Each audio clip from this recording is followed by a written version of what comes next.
Member നൽകിയ വിവരം അത് ഞെട്ടിക്കുന്നതാണ്, ഭയപ്പെടുത്തുന്നതാണ്. 5 പേരുടെ ആ ടിപ്പർ ലോറി ഡ്രൈവർ ഉൾപ്പെടെ ഏതാണ്ട് 8 പേര് അപകടത്തിൽപ്പെട്ടു എന്നാണല്ലോ മെമ്പർ സൂചിപ്പിക്കുന്നത്. സ്ഥിരീകരണമല്ല എങ്കിൽ പോലും.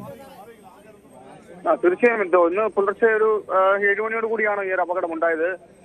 ബസ് കാത്തു നിന്ന അവരുടെ ഇടയിലേക്ക് ടിപ്പർ ലോറി, അതായത് നിറയെ മണ്ണുമായി വന്ന ടിപ്പർ ലോറിയാണ്, ലോഡുമായി വന്ന ടിപ്പർ ലോറിയാണ് നിയന്ത്രണം നഷ്ടപ്പെട്ട് ഇടിച്ച് കയറിയത്. ഇതില് മെമ്പർ സൂചിപ്പിച്ചതുപോലെ തന്നെ നിരവധി വിദ്യാർത്ഥികളടക്കം ഉണ്ടായിരുന്നു. ഇവർക്കെല്ലാം പരിക്കേറ്റിട്ടുണ്ട്. അതുപോലെ തന്നെ 2 പേരുടെ മരണമാണ് ഇപ്പോൾ സ്ഥിരീകരിച്ചിരിക്കുന്നത് പോലീസ്. അത് വിദ്യാർത്ഥികളാണോ എന്നുള്ളത് വ്യക്തതയില്ല. 2 പേർ മരിച്ചതായിട്ടുള്ള വിവരം പുറത്തു വരുന്നുണ്ട്. അതുപോലെ തന്നെ ലോറി ഡ്രൈവറായ നിസാമിനും ഗുരുതര പരിക്കേറ്റിട്ടുണ്ട്. 40 വയസ്സാണ് നിസാമിന് പ്രായം. നിസാമിനെ ആശുപത്രിയിൽ പ്രവേശിപ്പിച്ചിട്ടുണ്ട്. പിന്നെ നവനീത്, റിഷാഫ് എന്നിവർക്ക് പരിക്കേറ്റിട്ടുണ്ട്. അതുപോലെ തന്നെ ഹരിലാൽ, വിശ്വംഭരൻ മകൻ ലക്ഷ്മി കോട്ടേജ് കുടവട്ടൂർ സ്വദേശിയായ ഹരിലാൽ, 54 ഹരിലാലിനും പരിക്ക് ഏറ്റിട്ടുണ്ട്. ഇവരുടെ എല്ലാം തന്നെ രക്ഷാപ്രവർത്തനവുമായി ബന്ധപ്പെട്ട് ഇവിടെ നിന്നും മാറ്റിയിട്ടുണ്ട്. 2 പേരുടെ മൃതശരീരമാണ് മണ്ണിനടിയിൽ നിന്നും ലഭിച്ചത്. എന്തായാലും ഇത് വലിയൊരു ദുരന്തമായി തന്നെ മാറി എന്നുള്ളതാണ്. ഇന്ന് രാവിലെ ബസ് കാത്തു നിന്ന വിദ്യാർത്ഥികളാണ്, ട്യൂഷനൊക്കെ പോകാനായിട്ട് നിന്ന വിദ്യാർത്ഥികളാണ്. ഇവരിടയിലേക്കാണ് വാഹനം ഇടിച്ചു കയറിയിരിക്കുന്നത്. 7ലധികം ആൾക്കാർ ഈ ബസ് കാത്തിരിപ്പ് കേന്ദ്രത്തിൽ തന്നെ ഉണ്ടായിരുന്നു എന്ന് പറയുന്നത്. വിദ്യാർത്ഥികളടക്കം. അതുപോലെ തന്നെ ഒരു ബൈക്കിൽ സമീപത്തായിട്ട് ഉണ്ടായിരുന്നു. ബൈക്കിന്റെ മുകളിൽ ഇരുന്നു കൊണ്ട് തന്നെ മറ്റൊരാളുമായിട്ട് സംസാരിച്ചുകൊണ്ട് നിന്ന ഗുരുതരമായിട്ടുള്ള പരിക്കേറ്റുണ്ട്.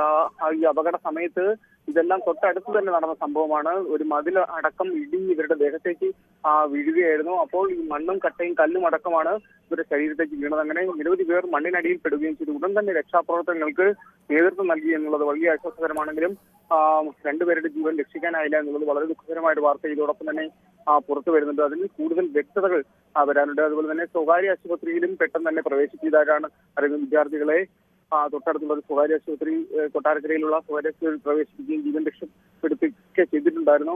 എന്തായാലും ഫയർഫോഴ്സിന്റെ നേതൃത്വത്തിലുള്ള ഒരു സംഘം ഇവിടെ എത്തി പരിശോധനകൾ നടത്തുന്നുണ്ട്.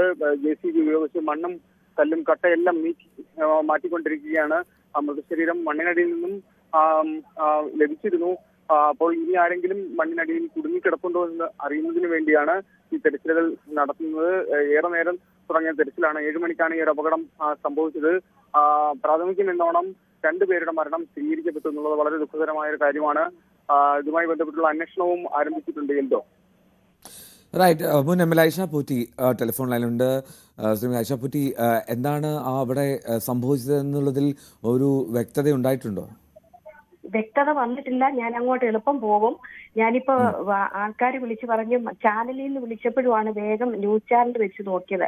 രാവിലെ ഇവിടെ ആൾക്കാരിരുന്നുകൊണ്ട് ന്യൂസ് കാണാൻ പറ്റിയില്ല. കണ്ടപ്പോഴാണ് അങ്ങേറ്റം ദൗർഭാഗ്യകരമായി പോയിട്ടുണ്ട്. ഒരു കാര്യം പറയാതിരിക്കാൻ വയ്യ, ഈ ടിപ്പർ ലോറിയിലെ മണ്ണടി അത് വളരെ അപകടം എന്നും റിപ്പോർട്ട് ചെയ്യുന്നുണ്ട്. പലപ്പോഴും ചിലപ്പോ ഇനി എന്താണ് അതിന്റെ ഓവർ സ്പീഡ് ആയിരുന്നോ അല്ലാത്താണോ ആ സ്ഥലം മുക്കോണിമുക്കറിയാം. എന്നാലും ഇത്രയും കുട്ടികളൊക്കെ നിൽക്കുന്നിടത്തേക്ക് മണ്ണ് കുറച്ച് ഒരു സൈഡിൽ പോയി എന്നൊക്കെയാണ് ഞാൻ വാർത്തയിൽ കണ്ടത്. സത്യത്തിൽ വളരെ ശ്രദ്ധയോടെ കൊണ്ടുപോകേണ്ട കാര്യങ്ങളും വണ്ടി ഓടിക്കുന്നവർ ശ്രദ്ധിക്കേണ്ടതുമാണ്. എന്ത് പറഞ്ഞാലും ഇത് എന്താണ് കാരണം എന്നുള്ളത് കൃത്യമായിട്ട് മനസ്സിലാക്കി കർശനമായ നടപടിയും നിയന്ത്രണങ്ങളും കൊണ്ടുവന്നില്ലെങ്കിൽ വലിയ പാടാണ്. അങ്ങേയറ്റം വിഷമകരമായ ഒരു വാർത്തയാണ് ഇപ്പൊ കേട്ടത്.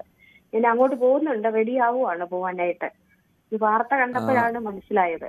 എന്തായാലും വിശദാംശങ്ങൾ മനസ്സിലാക്കാൻ പോവുകയാണ്. അങ്ങേയറ്റം ബന്ധപ്പെടാൻ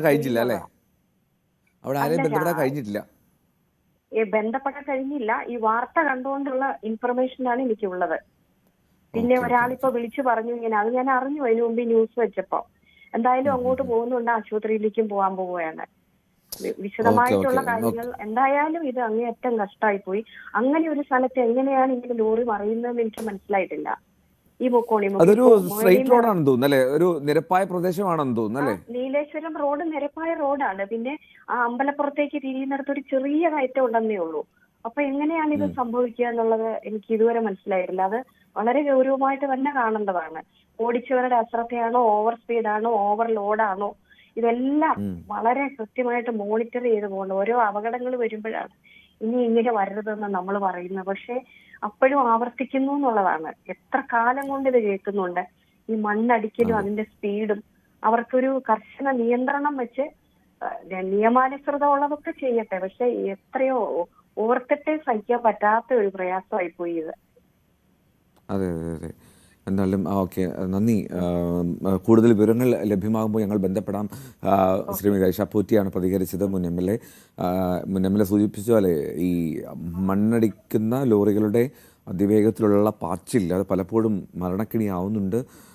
ഇത് പക്ഷേ അത്തരത്തിലാണോ എന്നുള്ളതൊന്നും സ്ഥിരീകരിക്കാൻ കഴിയില്ല. ഡ്രൈവറുടെ അശ്രദ്ധയാണെന്നോ അല്ലെങ്കിൽ അമിത വേഗതയാണെന്നോ ഒന്നും പറഞ്ഞു വെക്കുന്നില്ല. അതിനപ്പുറത്തേക്ക് ഈ അതിരാവിലെ 7 മണി മുതൽ തന്നെ മണ്ണടിക്കുന്ന സാഹചര്യം ഉൾപ്പെടെ പരിശോധിക്കേണ്ടി വരുമെന്നാണെങ്കിലും ഐഷ പോറ്റി മുൻ എം എൽ എ സൂചിപ്പിച്ച പോലെ നിയമപരമായിട്ടുള്ള കാര്യങ്ങളൊക്കെ നടക്കട്ടെ. അതിനപ്പുറത്തേക്ക് ഉള്ള കാര്യങ്ങൾ നിയന്ത്രണം വേണം. അത് പലകുറി ആവർത്തിക്കുമ്പോഴും ഈ അപകടങ്ങൾ വരുമ്പോഴാണ് അതിൻ്റെ ഒരു വ്യാപ്തി, അതിൻ്റെ ഒരു എത്രമാത്രം അത് ദുരന്തമാക്കുന്നു എന്നുള്ളതൊക്കെ നമുക്ക് ബോധ്യപ്പെടുക. എന്താണ് ബസ് കാത്തുനിന്ന വിദ്യാർത്ഥികളാണ്. ഒപ്പം ഒരു ബൈക്ക് യാത്രക്കാരനും അപകടത്തിൽപ്പെട്ടു എന്നാണ് അറിയാൻ കഴിയുന്നത്. ഈ ബൈക്ക് യാത്രക്കാരനിൽ ഇടിക്കാതെ ബ്രേക്ക് ചെയ്തപ്പോൾ നിയന്ത്രണം തെറ്റി മറിഞ്ഞു എന്നുള്ള വിവരങ്ങളുമൊക്കെ ഇതിനിടയിൽ വരുന്നുണ്ട്. മതിലിലേക്ക് ഇടിച്ചു, മതിൽ തകർന്നു, ആ ലോറിയിൽ നിറയെ മണ്ണുണ്ടായിരുന്നു, ആ മണ്ണും ആ റോട്ടിലേക്ക് മറിഞ്ഞു. അങ്ങനെ കുറേയേറെ വിദ്യാർത്ഥികൾ, ഏതാണ്ട് 9 പേരുണ്ടായിരുന്നു എന്നാണ് നേരത്തെ ആ മെമ്പർ ജലജ നമ്മളോട് പറഞ്ഞത്. ആ 9 വിദ്യാർത്ഥികളിൽ 6 പേർ ഓടി രക്ഷപ്പെട്ടു, 3 പേരാണ് അപകടത്തിൽ പെട്ടുപോയത്. ഓടി മാറാൻ കഴിയാതെ ആ ലോറിക്കടിയിൽ മണ്ണിനടിയിൽ പെട്ടുപോയത്. അവർ ഏറെക്കുറെ മരണം സംഭവിച്ച രീതിയിലാണ്, സാഹചര്യമാണ് എന്നാണ് മെമ്പറും പറയുന്നത്. മാത്രമല്ല മെമ്പർ പറയുന്ന വിവരങ്ങൾ അത് മെമ്പർക്കും സ്ഥിരീകരണം നൽകാൻ കഴിയുന്നില്ല എങ്കിൽ പോലും ആ നാട്ടുകാർ നൽകിയ വിവരമാണ് മെമ്പർക്ക്. ഏതാണ്ട് 5-ന് മുകളിൽ ആളുകൾ മരിച്ചിട്ടുണ്ട് എന്നുള്ള ഒരു സൂചന നൽകുന്നുണ്ട്. അവിടെ നിന്നും കൊണ്ടുപോകുമ്പോൾ തന്നെ ജീവൻ നഷ്ടമായ സാഹചര്യത്തിലായിരുന്നു 5 പേരെ കൊണ്ടുപോയത് എന്നാണ് മെമ്പർ ജലജ ന്യൂസ് 18 നേരത്തെ വ്യക്തമാക്കിയത്.